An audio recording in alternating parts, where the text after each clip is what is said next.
અમદાવાદમાં શાંતિ એશિયાટિક સ્કૂલમાં વાલીઓ બાળકોને લેવા માટે પહોંચ્યા। થોડા જ વરસાદ વરસતા વાલીઓ બાળકોને લેવા માટે પહોંચ્યા છે। અમદાવાદમાં આજે સવારથી જ વરસાદી માહોલ છે। આ વિશે વધુ માહિતી આપવા આપણી સાથે જોડાઈ ચૂક્યા છે અમદાવાદથી અમારા સંવાદદાતા। વહેલી સવારથી વરસાદ વરસી રહ્યો છે, જેના કારણે વાલીઓ પણ ચિંતિત થઈ ચૂક્યા છે અને કેટલાક વાલીઓ શાળાએ બાળકોને લેવા માટે પણ પહોંચ્યા છે। શું છે શાળાની બહાર સ્થિતિ?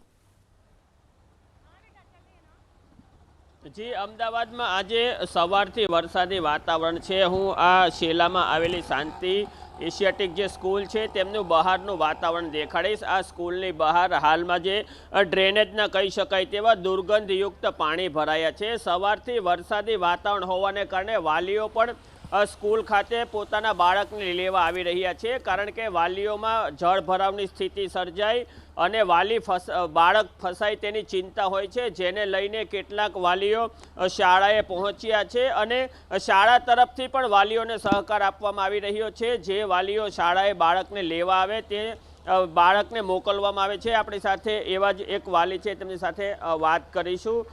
આજે તમે શાળાએ લેવા આવ્યા છે, શું સ્થિતિ છે?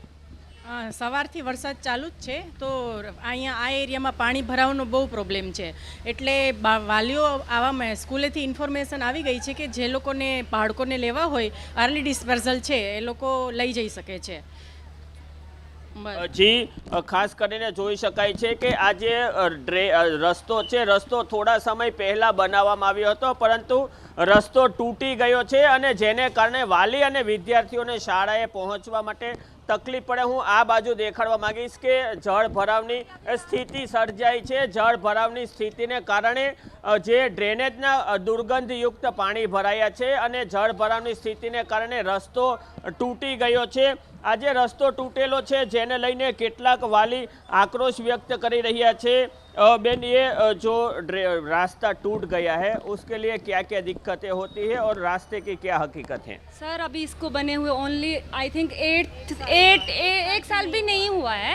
बनने के टाइम पे भी इसमें 5-6 महीने तो ऐसे ही काम चालू रखा, उसमें भी हमें कितना डिस्टर्ब हुआ, घूम के आना पड़ता था। अभी ये बना है, अभी 7-8 मंथ भी नहीं हुआ। आप इसको चेक करिए, लास्ट कॉर्नर तक पूरा रोड कहीं लगता ही नहीं कि बना है, और ये सब ड्रेन का पानी है। ऐसे भी नहीं कि 10 साल पहले रोड बनाया गया था तो यहाँ सीवरेज का काम नहीं हुआ कुछ, और इतना बुरा हाल है। पूरा गटर का पानी। आप एक्टिवा पे मोस्टली पेरेंट्स एक्टिवा पे ही आते हैं बच्चों को छोड़ने ले जाने।